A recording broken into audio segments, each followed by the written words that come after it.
Awal kisah diceritakan Muhammad Arsyad kecil, penuh keistimewaan, sangat cerdas, punya pikiran, pintar agama, banyak keahlian. Akhlaknya pun selalu disenangi oleh yang tua, muda dan mudi. Berbakat lukis, tulis dan seni, membuat kagum yang menandangi. Itu yang menjadi alasan Sultan mengasuh beliau di kerajaan pada usia 7 tahunan untuk tingkatkan pengetahuan. Beliau pandai membawa diri di lingkungan yang baru ia tempati. Keluarga raja senang sekali, terlebih para guru ia mengaji. Tibalah pada suatu masa beliau tidur dengan pulasnya. Badannya terangkat, dirasa hasta. Pengawal terkejut saat melihatnya. Tatkala kabar itu sampai ke Sultan, ia bersyukur kepada Tuhan, yakin anak ini pemimpin masa depan. Muhammad Arsyad pun lebih ia perhatikan. Muhammad Arsyad telah Tuhan karuniai kelebihan yang tak tertandingi. Saat beranjak remaja sudah ia dapati, malam Lailatul Qadar ia temui. Kepada Tuhan ia munajat agar diberi ilmu bermanfaat bagi dirinya juga dzurriyyat turun temurun agar selamat. Beliau dikawinkan saat dewasa dengan Tuan Bajut, itu namanya. Perempuan solehah juga mulia yang sangat mengerti keadaannya. Sang suami bersyukur dan bahagia dapat istri taat bakti padanya. Sang istri merasa sejuk jiwanya dapat pemimpin yang membimbingnya. Masa bulan madu belumlah pudar, masa kebahagiaan belumlah ladar. Beliau berazam juga bernajar pergi ke Mekah untuk belajar. Sebagai istri bisa mengerti, izinkan suami ke tanah suci. Padahal saat itu ia hamil pertama kali, walaupun berat tetap dihadapi. Setelah sepakat mereka berdua, pada Sultan Nazar disampaikannya. Sultan kagum, tergugah hatinya, lihat kebesaran jiwa dan ketabahannya. Kini tiba waktu keberangkatan, semua bersedih dan kehilangan. Mereka terima ini takdir Tuhan, beliau pergi dengan niat kebaikan. Tapi Tuhan bersifat Rahman, kesedihan menjadi kebahagiaan. Istri yang ditinggalkan telah melahirkan, dinamai Syarifah putri idaman. Hari-hari terus berjalan, jarak jauh ditempuh dan melelahkan. belayar di laut berbadai topan, akhirnya sampai ke tempat tujuan. Setibanya beliau di Mekah, ia bersyukur kepada Allah. Niatnya belajar kian bertambah, sedikit pun ia tiada berubah. Kampung Syamiah jadi pilihan, tinggal di rumah belian Sultan. Barhat Banjar kini masyhur sebutan, dijaga pelihara Syekh Ali Sulaiman. Di Masjidil Haram beliau mengaji, penuh semangat dan himmah yang tinggi. Bermacam bidang ilmu dipelajari dari ulama-ulama di tanah suci. Guru utama Muhammad Arsyad Al-Banjari,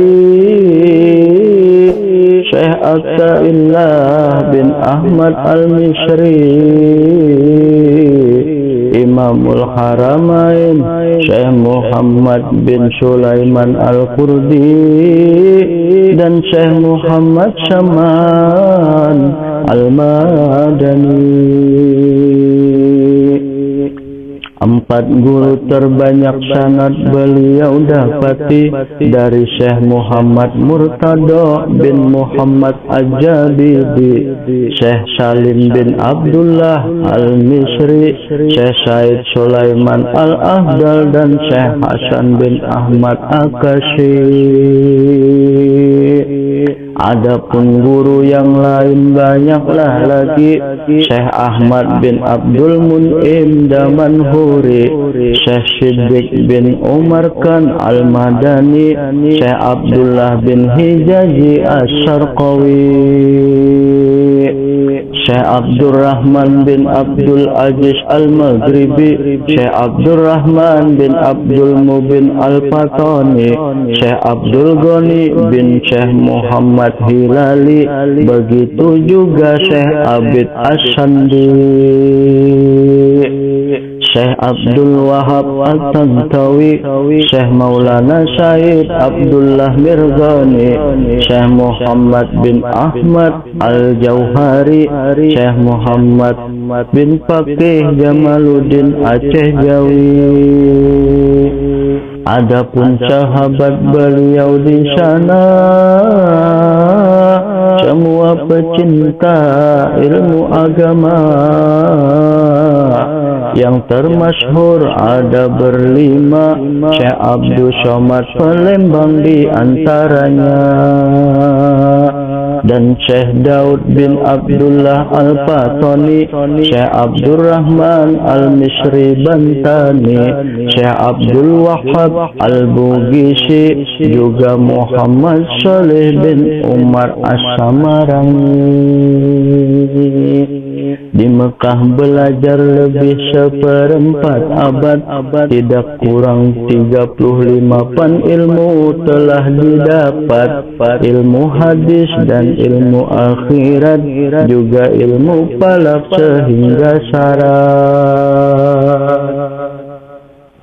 Karena cerdas dan berakhlak mulia, beliau salah satu orang Jawi Indonesia, mengajar di Masjidil Haram sana dengan sebutan Syekh gelarnya. Banyaklah murid belajar padanya, berbagai bangsa, suku, negara.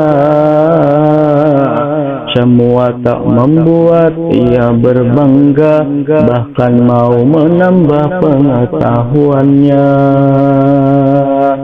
Musyawarahlah ia dengan sahabatnya, Syekh Abdul Somad itu namanya, hingga sepakat ke Mesir bersama dengan doa restu dari gurunya. Sebelum ke Mesir menuju Madinah, tempat terletak makam Rasulullah. Tinggal di sana mengambil berkah agar pengetahuan jadi bertambah. Hingga mereka akhirnya mengaji pada seorang guru Khalifah Nabi. Kutub di negeri itu sendiri, beliau Syekh Muhammad Syaman Al-Madani. Al-Wad sempat dilaksanakan, dipimpin langsung oleh Syekh Syaman, mendapat ijazah dan kedudukan Khalifah renteng pertama ia dapatkan. Saat Madinah mau ditinggal pergi, datanglah ulama Mesir yang masyhur sekali,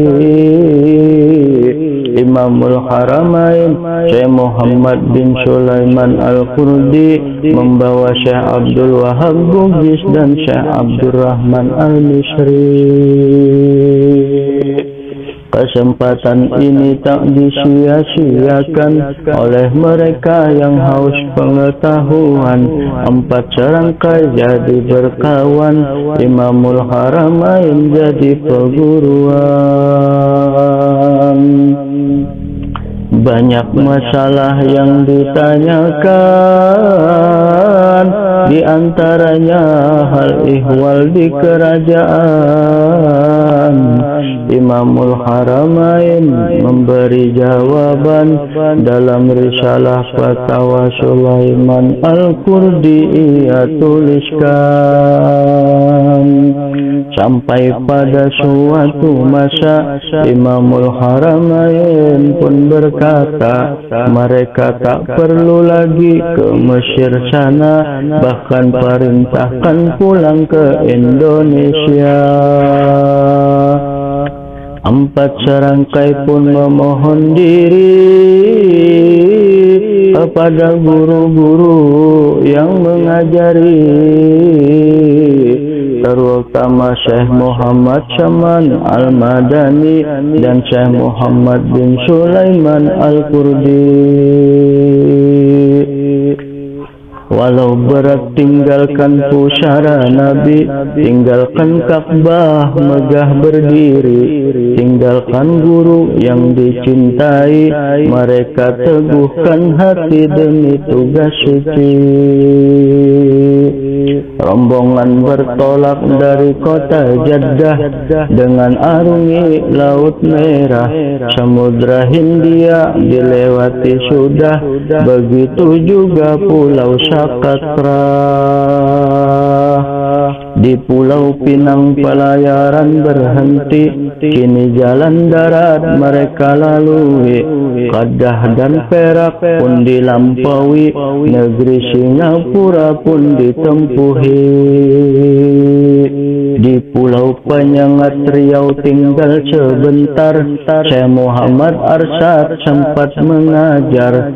Sultan Riau pun ikut belajar dan hadiahkan tasbih kayu akar bahar. Perjalanan lanjut menuju Betawi, kampung halaman Syekh Abdurrahman Al-Misri. Di sini karamat Datu banyak terjadi, hingga Syekh Muhammad Arsyad pun dihormati.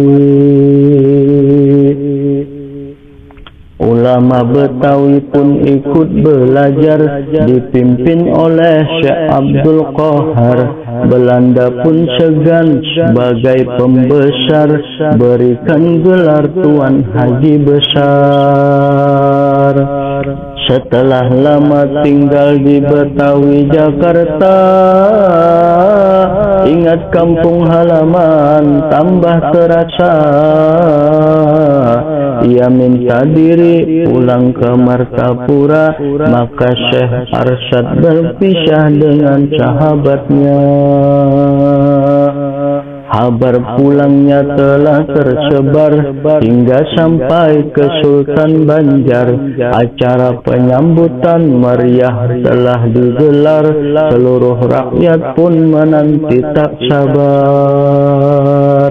Rakyat semua disuruh ke Martapura untuk menyambut kedatangannya seorang ulama putra daerahnya yang belum ada sejak dahulu kala.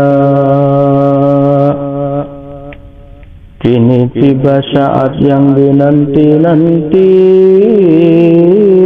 Syekh Muhammad Arsyad datang dengan sahabat sejati. Bulan Ramadan 1186 Hijri atau Desember 1772 Masehi. Sampailah keramaian pada puncaknya, rakyat dibolehkan masuk istana, beramah tamah dengan ulama, tanda syukur atas kedatangannya. Berbahagialah mereka semua, bergembiralah isi istana. Rakyat Banjar pun turut bersuka karena datangnya pemimpin agama. Dengan penuh ketabahan hati dan kesabaran jiwa yang dimiliki, juga cahaya ilmu di dalam diri yang telah didapat dari tanah suci. Beliau mengajar tanpa berpamrih, tiada membeda, tiada memilih, tulus ikhlas berhati bersih.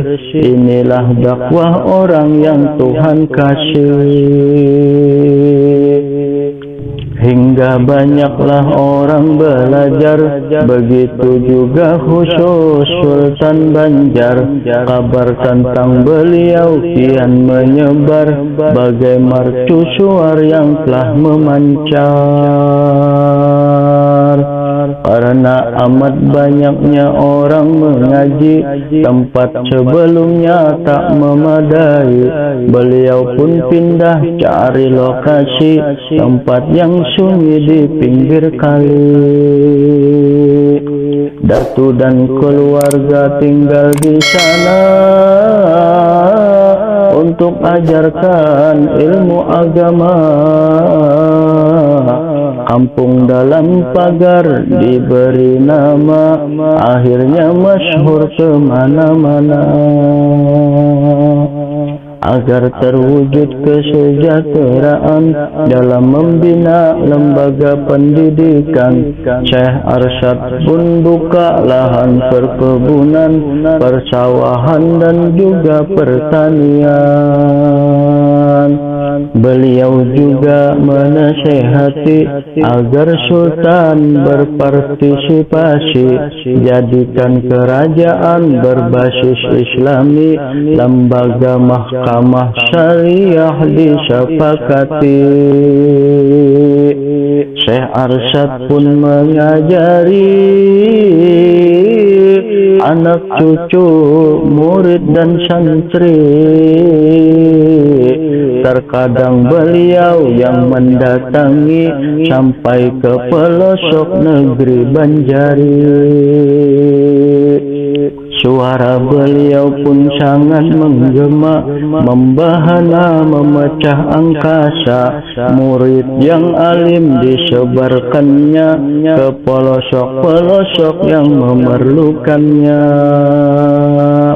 hingga terwujud suasana yang aman, damai sentosa juga beriman. Amal ibadah marak dilakukan berkat strategi dakwah yang dilakukan.